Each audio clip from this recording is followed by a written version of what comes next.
Ready for our first case? Please introduce yourself, state your name and DOC number for the record. My name is Donald Williams, 322111. All right, Mr. Williams, you heard the introductions. We'll have a parole interview, ask you some questions. You can respond at the end. You can make a statement. We'll take a vote. You understand the process? Yes, sir. Donald Williams, DOC number 322111. You're a first-class offender. Parole eligibility date 6/7/2023. Good time 9/1/2040. Full term 3/1/2090. 99-year sentence, second-degree murder. And you had the governor's signed commutation of sentence on June 7th, 2023. Does that sound correct? Yes, sir. And we have Mr. Simi Parole that'll speak at the appropriate time. We have Carrie Myers, Miss Betty Winston, Robert Lancaster, Laney Lacey, Grace Williams, Angela Williams, Sydney Zenon, Cynthia Zenon, Michael Cobbs, Daniel Cobbs. Thank y'all for being here. We'll have like to speak. And Mr. Lancaster, you'd like to wrap it up at the end. You'd like to make a brief statement. Mr. Kelsey, yes, Laney Lacey, second-year law student, is here. She helped Mr. Williams prepare for the hearing. She prepared the packet we submitted. She's not certified under Louisiana Supreme Court Rule 20, but she is prepared to make a statement in support at the end if the committee deems it appropriate. Sounds good. Thank you.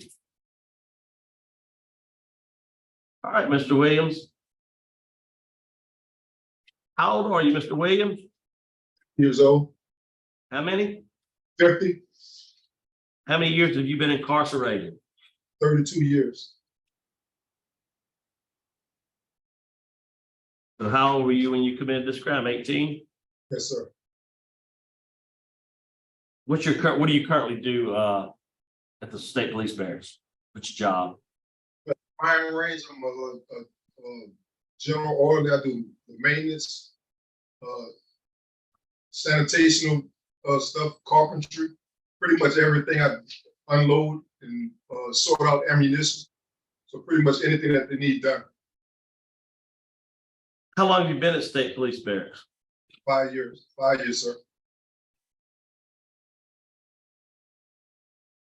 And you know, and of course, you just had your commutation sentence. We have all the information that Mr. Lancaster gave to us and Miss Lacey. So tell me, just give me this. Let's talk a little bit about the crime. Tell me about the crime. What was going on in your life at 18? Tell me a little bit about it. I was just going through a lot. My mother and father had separated. And my mother was struggling. I was trying to help as best as I could, but I really wasn't able to do much. And just seeing my mother deal with the things that she was dealing with, I was just a frustrated, misguided person. I felt like my dad, wasn't doing his part. I seen it where my mom was struggling and he wasn't, doing anything. So I felt the need to talk to him, and I really was scared to talk to him. And I was drinking at the time. So I was trying to cope with my situation through alcohol. I wind up, finding my dad when it's time when I knew that he was going to get paid or whatever, and trying to get him to help my mom with the bills. Some things escalated. I wind up shooting my dad. And in the process of trying to leave out the house, I encountered Mr. Fairley in the living room, and I shot him as I was leaving out the house. And you said alcohol or drugs were involved? Just alcohol? Alcohol, but I occasionally I did use drugs. What kind of drugs you use? Marijuana or crack rolled up in a marijuana cigarette.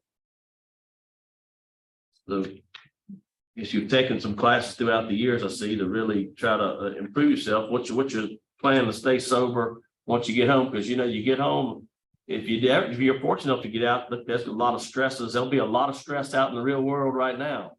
There's a lot. Plus, you've been down for a while. Things have changed. Yes, sir.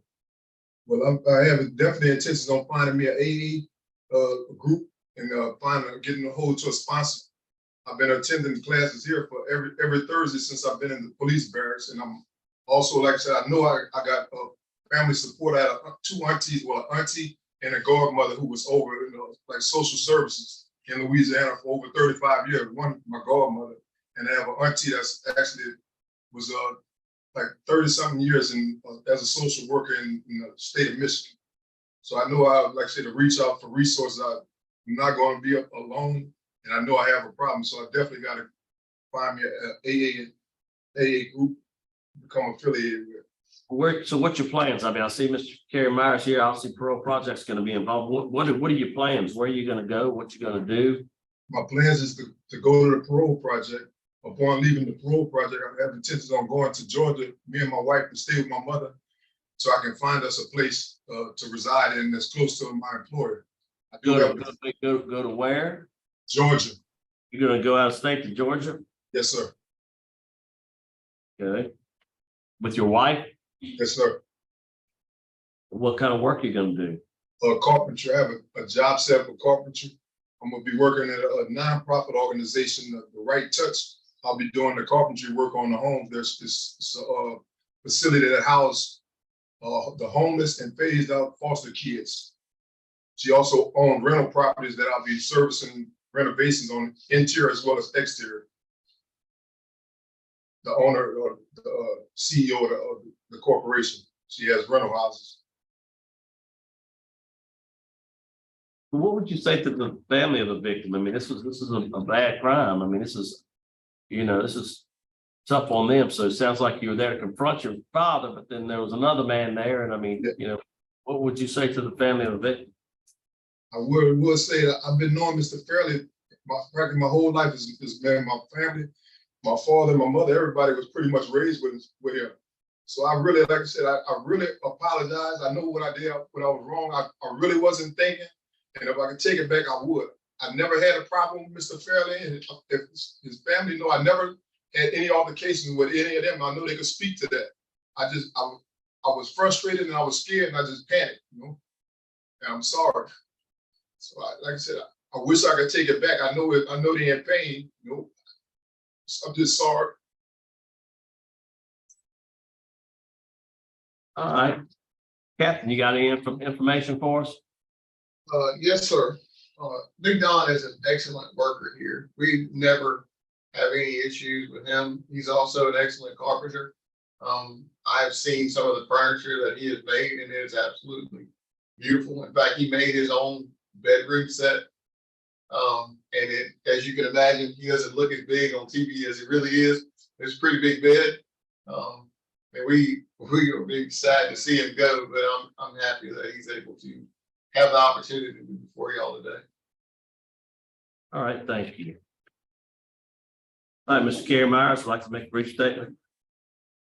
Yes, good morning. Kerry Myers with Louisiana Parole Project here for Donald Williams. We have been with Mr. Williams since his clemency hearing, and gladly so. And the reason why is look at his body of work since he entered prison.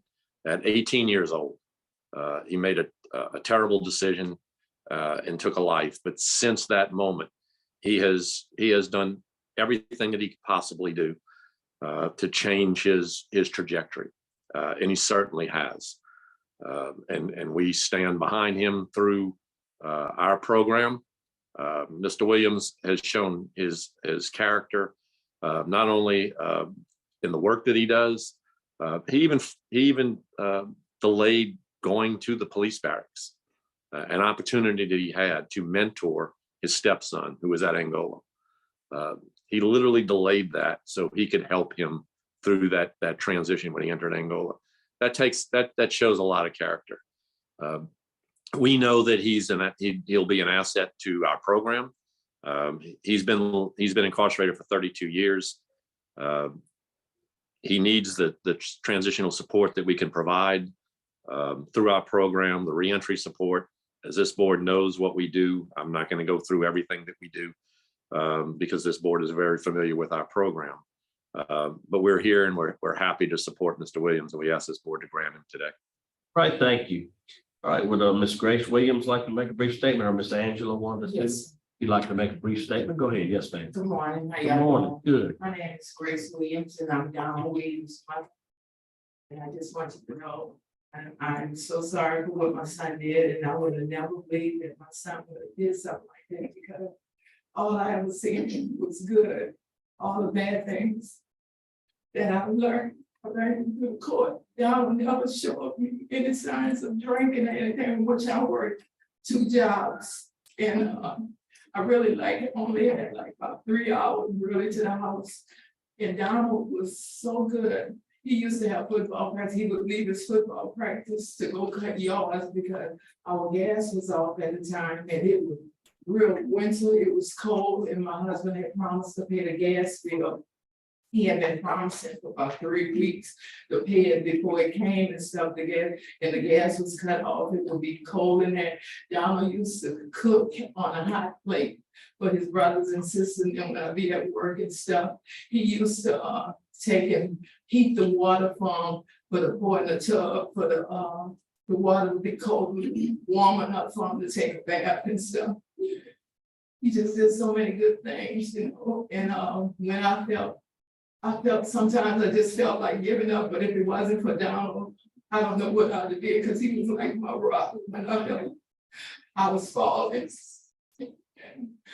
I don't want to take much of y'all time, but I just want y'all to know how good he was, and I know he did a horrible thing, and I'm sorry for the fellas. Because see, I grew up with those kids and stuff, and the day that Albert got killed, I would have never believed that Don would have did that, because Albert was supposed to put the brake shoes on my car. You know, Don had talked to him that Thursday to put the brake shoes on, and so I went by Albert's mama house that morning to ask Albert whether he still got to put the brake shoes on. And the mother said, Albert's not there. She said, baby, Albert's down the creek by Alfred. That's what she called her daughter, Alfred. So I went down there, and Albert said, Grace, he said, I'm loaded. He said, I can't do it today, but he said, I'm good on, bring my car down there tomorrow. And he said, we'll put the brake shoes on. So I would have never believed the same Bill Don would have did that, you know, because he liked it, Albert. I liked it, Albert. We all was close and stuff with one another. You know, he was more friend of my husband. I used to be husband, but now you with Donald don't have to worry about anything, because I don't have no man. I don't plan on having none. You know, no more.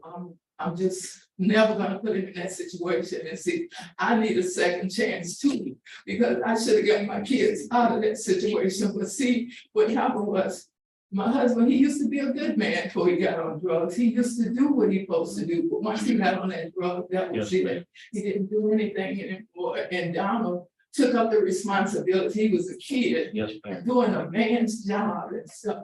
Yes, ma'am. Thank you so much for your comments. Yes, ma'am. Ms. Angela, if I can make a statement.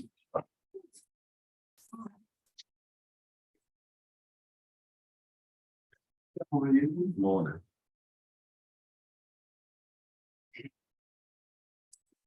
Don and I have been married for the past 8 years. We were boyfriend and girlfriend at a young age. He was my high school sweetheart, and I always knew that I loved him. After he got sent away, I had 3 sons of my own. It was years later before we reconnected, but I eventually ran into his mother and gave her my number to pass along to him. 2015, we got married and have been happy together ever since. I knew I was in love with him, but when he chose to stay at Angola to help out 2 of my sons in the reentry program, it made me fall more in love with him. Donald mentored them, was always there for them, and he was able to get closer with them. He did something that I didn't think anyone else would have done when he gave up the opportunity to go to the state police barracks, because he wanted to help me and help my sons. I am ready to be with my husband, and I will support him in everything that he do. I lived in Macomb for the past 52 years. I worked for the school system for the past 22.5 years. But I'm willing to take the drive up to Georgia with Donald after he is finished with a parole project. We're going to move into his mother's house until we find a place of our own. Over the years, I have seen Donald mature from a young boy into a wonderful, deserving man that I am extremely proud of. I will support him in his commitment to God, and we will go to church together in Georgia. Everything Donald has done since his incarceration has prepared him for successful reentry. He's a wonderful man that has learned so much from his mistake and felt extremely remorseful for the past 32 years. Don is ready to come home to be with his family, to be the amazing husband, son, brother, uncle, and papa that I know he is. Thank you. Thank you so much for your comment. All right, we're here for Mr. Semi Farley. Fairley. Mr. Semi Fairley. Yes, okay, can you hear me? Yeah, would you like to make a statement? Yes, Go ahead. sure. I'm going to represent my sister Albert's mother and speak for Albert because Albert can't speak for himself. I did write in and I made a statement that Albert's family was 100% in opposition to parole, Donald Williams. The murder of Albert by Donald caused a tremendous amount of pain and suffering.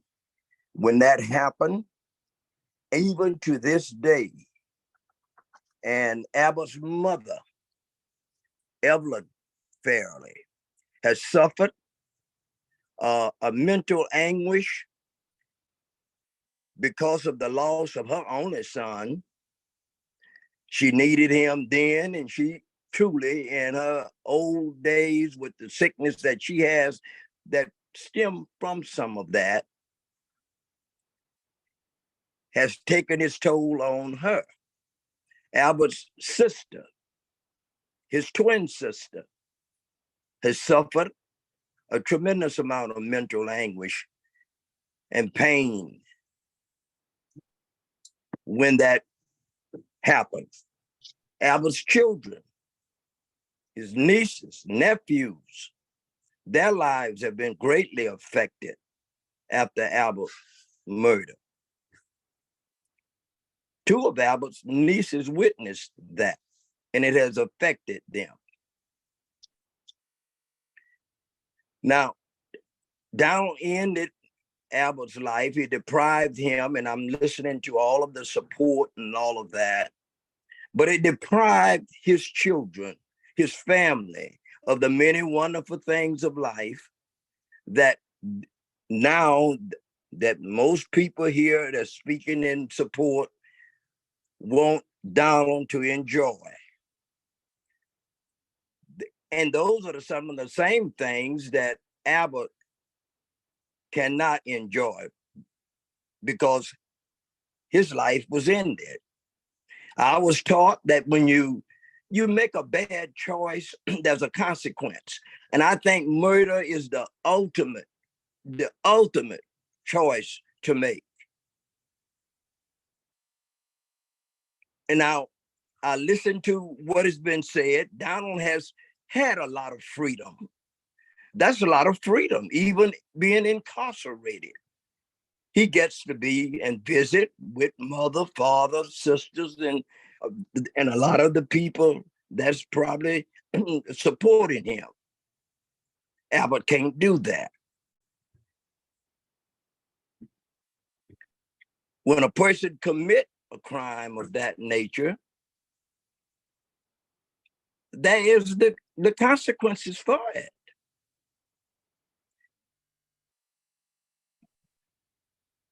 Yes, sir. Albert, Sir. I haven't finished. Albert wasn't just a nobody.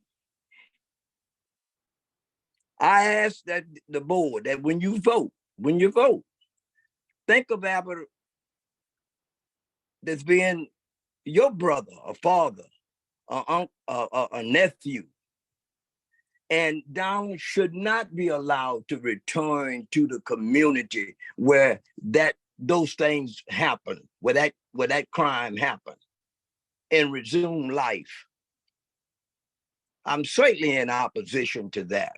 And I understand when people have been incarcerated and all the things they get a chance to do, and the sorrow and the crying and the tears and all of that, but it doesn't eliminate the fact that that was the ultimate choice and there's a consequence for it. Those consequences should be, and it was done.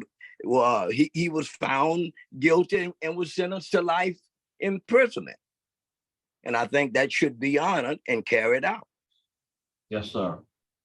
Yes, sir. Thank you so much for your comments. Thank you, sir. So sorry. All right, Donald, would you like to make a statement on your behalf?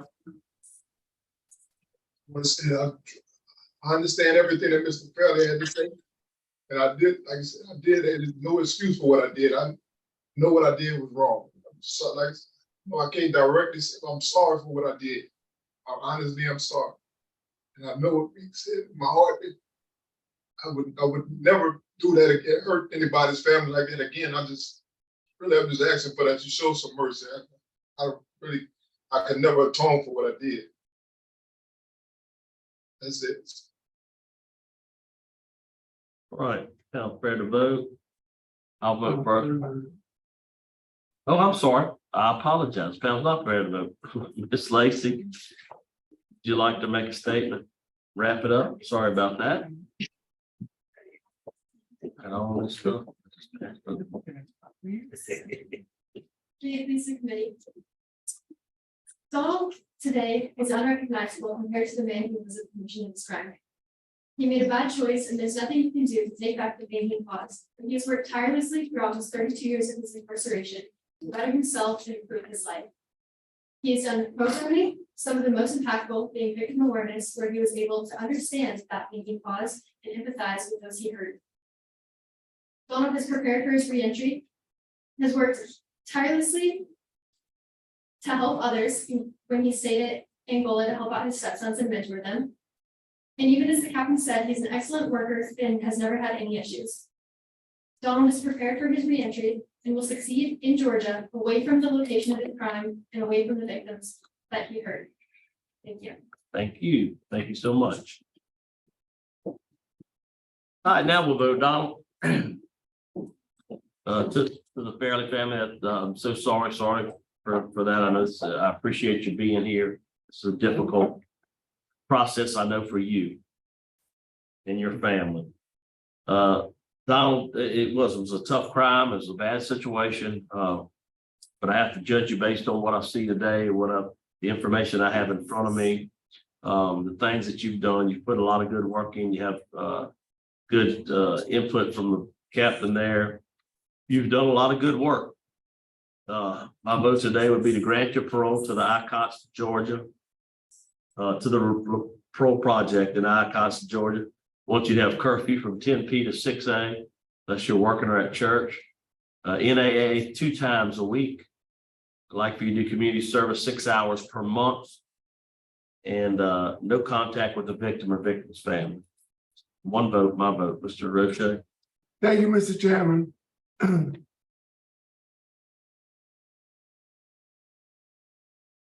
Mr. Williams, Yes, sir.